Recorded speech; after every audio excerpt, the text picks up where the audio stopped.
दोस्तों आज मैं जिस कहानी को सुनाने जा रहा हूँ उस कहानी का नाम है स्कूल वाले चुड़ैल। उससे पहले जान लेते इस कहानी को लिखा है rshindy.com ने। तो दोस्तों चलिए शुरू करते हैं। ये कहानी है एक स्कूल वाले चुड़ैल की। गंगा नदी के किनारे रसूलपुर नाम का एक बहुत ही प्यारा गांव था। उस गांव के बगल में एक स्कूल था। उस गांव के बच्चे रोज़ स्कूल में जाते, अच्छे से मन लगाकर पढ़ाई करते, खेलते कूदते और खुशी खुशी अपने घर आते। एक दिन उस स्कूल में एक नई टीचर आई। उसका नाम नीतू था। देखने में बहुत सुंदर थी लेकिन थोड़ी गुस्से वाली भी थी। बच्चों को जब पढ़ाने लगती थी तो बच्चे एकदम से डर जाते थे। वो अगर किसी बच्चे से कुछ प्रश्न पूछती तो बच्चे उसके डर से याद किया हुआ उत्तर भी भूल जाते थे। उस टीचर के डर से तो बहुत सारे बच्चे ने स्कूल जाना भी बंद कर दिया। एक दिन बच्चे स्कूल आए तो उन्हें पता चला कि नीतू टीचर आज छुट्टी पर है। बच्चे बहुत खुश हो गए और अपने क्लास में बैठकर शोर मचाने लगे। तभी अचानक से नीतू टीचर आ गई और बोली, क्या हुआ, तुम लोग को इतना शोर क्यों मचा रहे हो? टीचर गुस्से में बोलती है कि आज तुम लोग को मैं इसकी सज़ा दे के रहूँगी, तुम सब मुर्गा बन जाओ। टीचर से बोलते हैं, हमें माफ़ कर दीजिए मैम, आप से शोर नहीं मचाएंगे। टीचर बोलती है, ठीक है, मैं तुम लोग को एक शर्त पर माफ़ करूंगी, जब तुम लोग इंग्लिश का टेस्ट दोगे। टीचर के बात सुनकर सभी बच्चे चुपचाप हो जाते हैं। तभी पीछे से पिंकी नाम की एक लड़की बोलती है, मैम मैं टेस्ट देने के लिए तैयार हूँ। टीचर बोलती है, मैं एक ही बच्चा को क्या पढ़ाती हूँ, टेस्ट सबको देना पड़ेगा। फिर कुछ देर बाद नीतू मैम टेस्ट लेने लगती है। क्लास में कुछ बच्चे बैठे, बच्चे खुसुर फुसुर कर रहे होते हैं। आवाज़ सुनकर टीचर पीछे जाती है और एक बच्चे को चीटिंग करते हुए पकड़ लेती है और कहती है, ये क्या सुमित, तुम चीटिंग कर रहे हो? तुम्हारी इतनी हिम्मत, आज मैं तुम्हें नहीं छोड़ूंगी, तो तुम्हें सजा मिलकर ही रहेगी।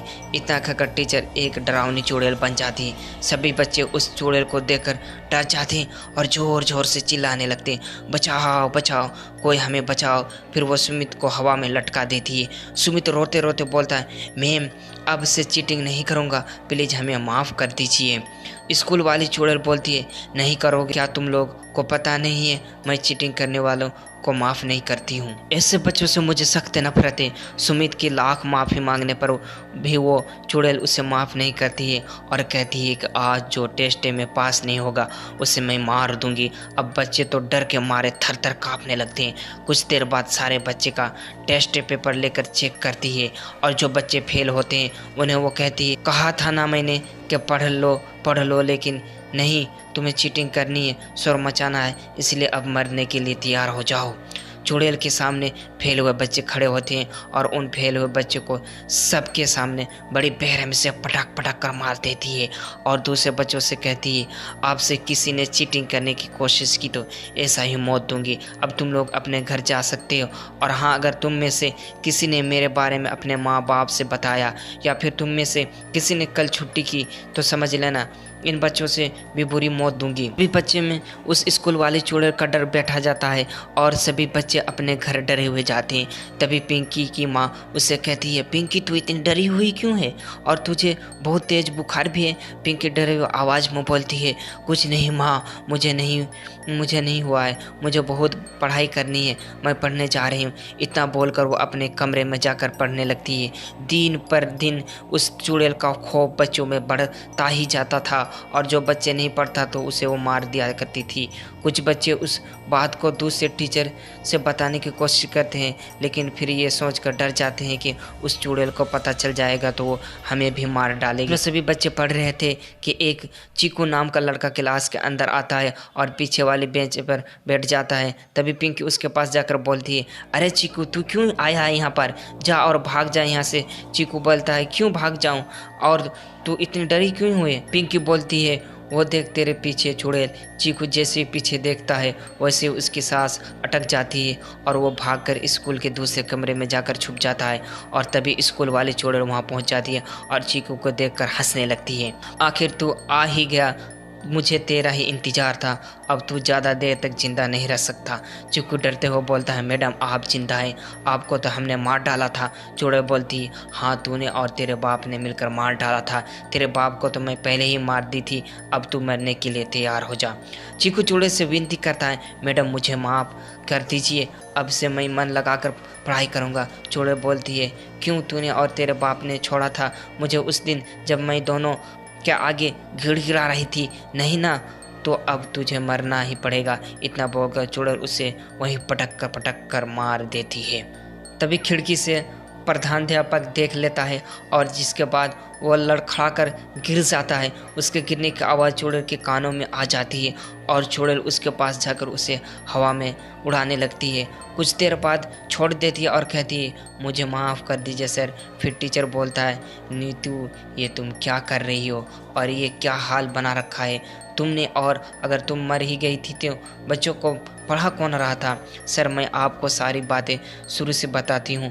1 महीना पहले की बात है। एक दिन मैं क्लास में बच्चों को पढ़ा रही थी, तभी पीछे बैठे बच्चे शोर मचा रहे थे। इसमें से एक चीकू भी था, जिसे मैं क्लास में सबके सामने कहा, चीकू क्या ये तुम इतना शोर क्यों मचा रहे हो?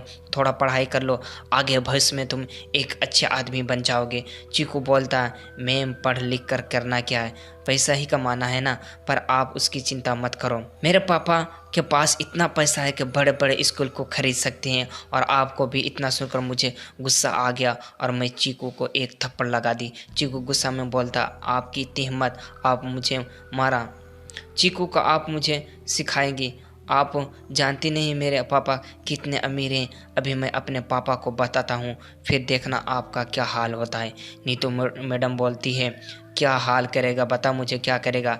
इसकी बात पर एक थप्पड़ लगा देती है, जिसके बाद क्लास में चीकू की बहुत बेइज्जती होती है और सब बच्चे उस पर हंसने लगते हैं। सारे बच्चों का हंसना देखकर चीकू को बहुत बुरा लगता है और वो अपने घर जाकर अपने पिता से रोते रोते कहता, पापा पापा उसने मुझे बहुत मारा, देखिए उसने मुझे मार मार कर क्या हाल कर दिया है।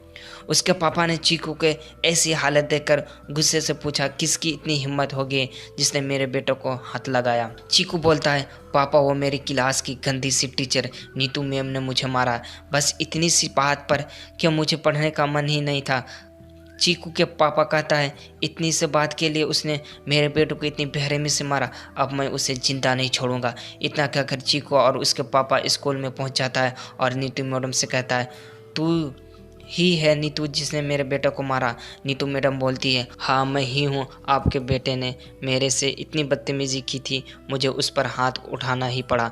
क्या ये सब आप सिखाते हैं उसे गुंडागर्दी? मैडम की बातें सुनकर चीकू के पापा को गुस्सा आ जाता है और उसने कहता है, तूने मुझसे और मेरे बेटे से उलझकर बहुत बड़ी गलती की है, जिसका हिसाब अब तुझे चुकाना ही पड़ेगा। नीतू थोड़ा डर जाती है और कहती है कि क्या मतलब? तब तक चीकू के पिता नीतू मैडम के सर पर एक डंडा से मार देता है और नीतू मैडम नीचे ज़मीन पर गिर जाती है। उसके पेट में चाकू घोंप कर मार देता है। नीतू मैडम उससे सर से कहती है, सर इसमें मेरी कोई गलती नहीं थी, ये सब मेरे साथ हुआ, जिसके बाद मैं बदले की भावना में चुड़ैल बन गई। लेकिन सर मैं यही चाहती हूँ कि बच्चे खूब पढ़े लिखे। तब स्कूल के टीचर बोलता है, सच में नीतू तुम्हारे साथ बहुत बुरा हुआ, तुम एक बहुत अच्छी टीचर थी जिसने मरने के बाद भी बच्चों को पढ़ाया, लेकिन तुमने कई बच्चों की जान भी ले ली, इसके लिए मैं तुम्हें माफ़ नहीं कर सकता। चुड़ैल फिर टीचर से कहती है, मुझे माफ़ कर दीजिए सर, लेकिन जो बच्चे पढ़ेंगे नहीं उन्हें मारना तो होगा। टीचर कहता है, देखो नीतू अच्छा यही होगा कि अब तुम यहाँ से चले जाओ, अब तुम इस स्कूल में नहीं रह सकती, तुम्हारे रहने से बहुत सारे कि बच्चे की जान चल जाएगी और मुझे ये स्कूल बंद करना पड़ेगा। अरे ये मैं नहीं चाहता। ये बात सुनते ही नीतू हमेशा के लिए चली जाती है। दोस्तों स्कूल वाले चुड़ैल की कहानी आप लोगों को कैसी लगी हमें कमेंट करके ज़रूर बताएं और ऐसी कहानी सुनने के लिए हमारे चैनल को सब्सक्राइब शेयर अवश्य करें।